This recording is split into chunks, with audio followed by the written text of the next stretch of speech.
bya za Kalehe mu bice bya za ngaha hari imirwano yagiye ibera aho bita mu bice bya Karimanga ni mu bice byerekeza muri teritwari ya Fizi ndetse n'indi mirwano mu bitero cya Benagata yabereye mu bice bya za Mwenga hose ni ibintu byo twagenda turava impunzi n'umuzi wa 5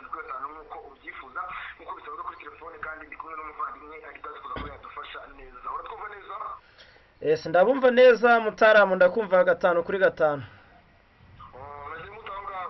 hano turaho turashima Imana ariko nk'uko twabitangarije abakunzi bacu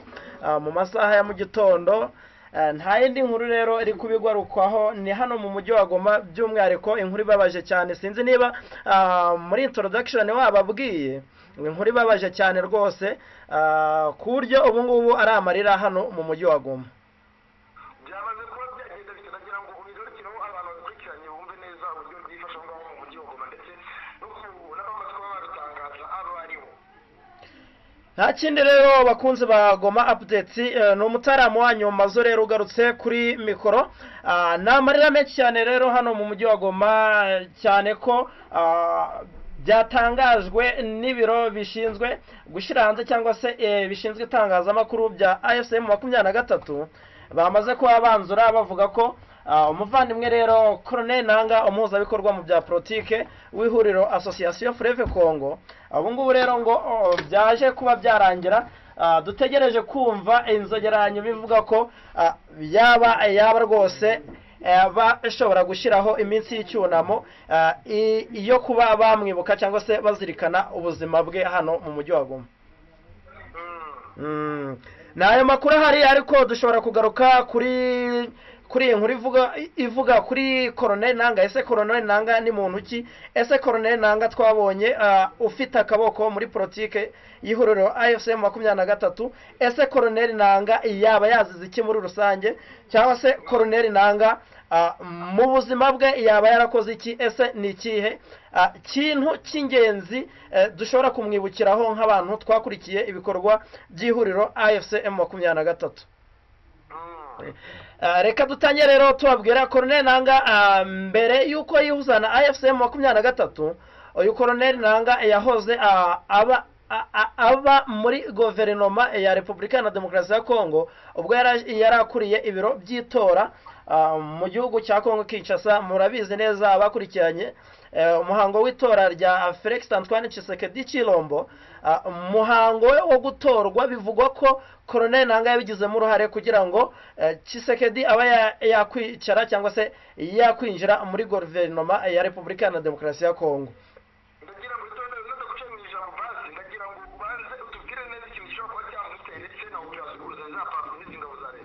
iyo operation rero cyangwa se operation ne bya bindi nkubwira mu buryo bwa strategy militaire nkuko ngenda mbigarukaho umunsi ku wundi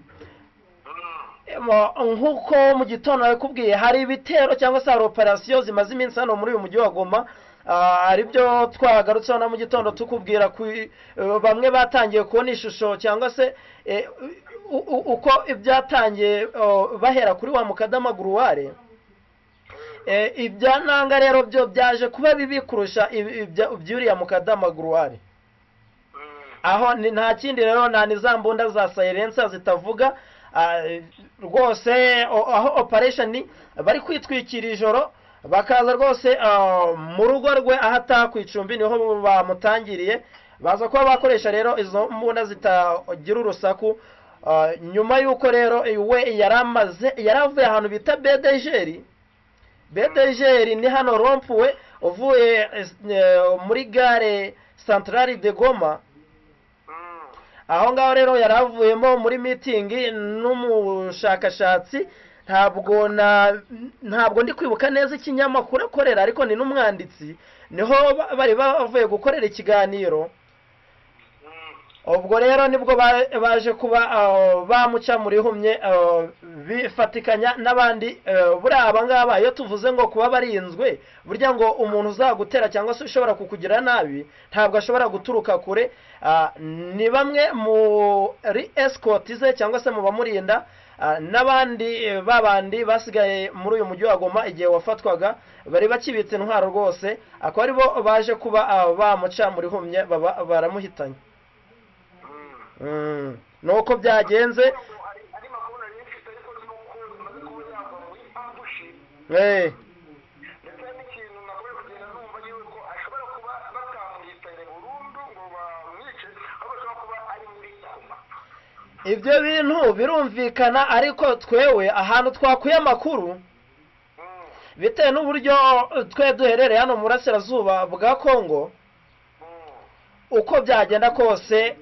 yego koma ni koma, ariko uko nyine ni mwari ariko isura bitanga. Niyo mpamvu nanjye natangiye nkubwira ngo dutegereje itangaza rya nyuma ry'icyama rivuga ngo bashobora kuba bagiye kuzirikana ubuzima bwe bwa nyuma, cyangwa se wenda ahari irindi humure bashobora gutanga ku bakunzi b'icyama. Nicyo tugitegereje, ariko ku bwacu ntabwo wenda dushobora kuvuga ngo turi Imana turagena ngo twanzure dushireho point ngo byarangiye, ariko dushobora guteganya bitewe n'uburyo ubuzima turi kubona. None se umuntu ntabwo ari gushobora gufata ifunguro, ntabwo ari kuvuga. Urumva rero uko byagenda kose dushobora kuba dutanze breaking news ku buzima bwe, cyane ko abaherereye hano mu mujyi wa Goma bose urukona ko ari umujyi ukonje bitewe n'uburyo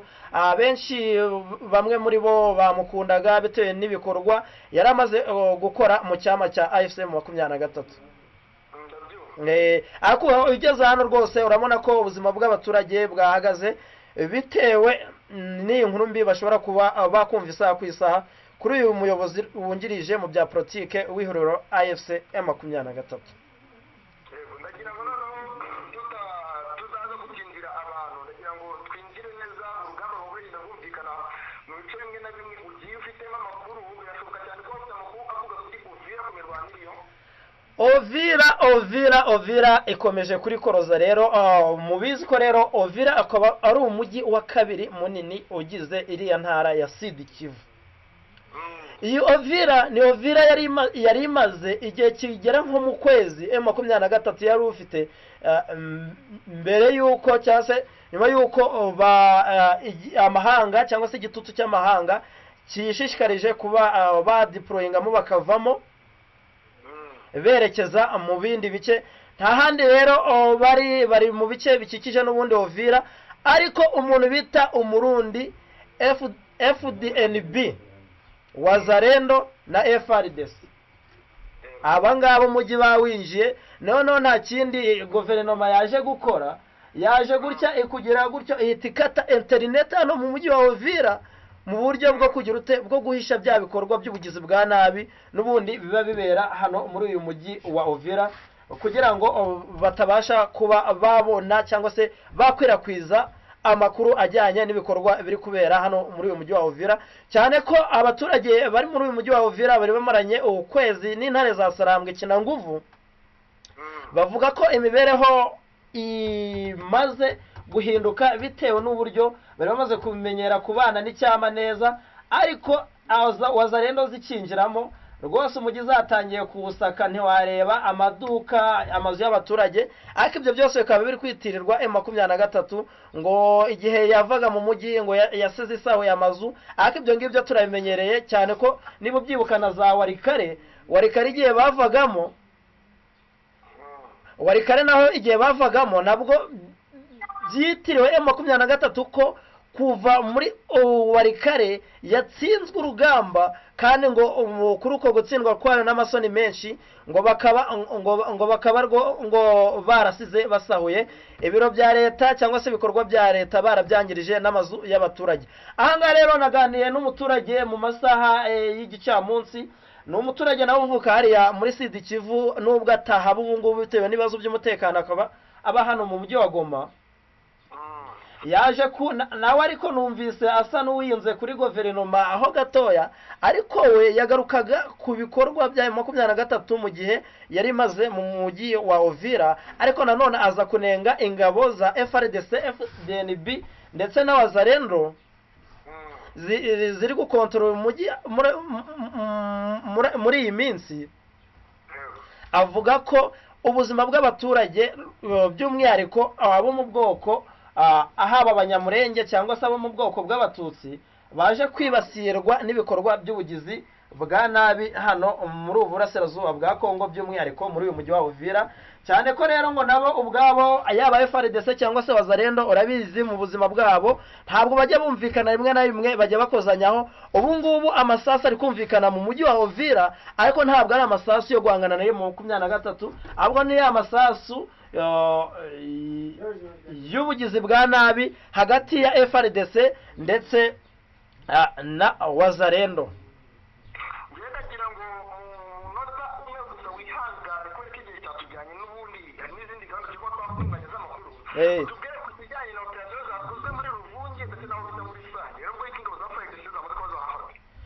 Aho ngaho rero ako gace niko naringize ngo nanjye ngo dusorezeho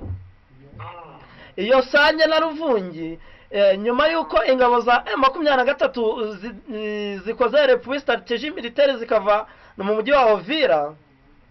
zerekeje muri utwo duce turi mu nkengero ya Uvira ariho bamwe abenshi badeployenza ahantu bita Ruvungi aho n'ubundi ni muri Plaine de Ruzizi. Aho ngaho rero niho badeployinze nahitwa Sange. FARDC rero nyuma yo kubona ko M23 ishobora kubisubiye inyuma yo yigambye gutsinda ubwo bihita bikurura bishira ku gutsindwa kwa AFC M23. ubu rero FARDC nyuma yo gukuraho internet M23 ntabwo iri kubasha gukoresha satellite zayo neza ngo ikurure amakuru yaduye ahaherereye. Rero FARDC nayo yashize imbunda ziremereye na drone hariya CH4 nizo zigiye gukora hariya Ruvungi nk'uko twabibonye ku ruhande rwa guverinoma babitangaza ko ubu ngubu bamaze kuba bitegura urugamba rwa hariya Ruvungi. Imbunda zose niyo zitunze iminwa cyangwa se bazirebesheje.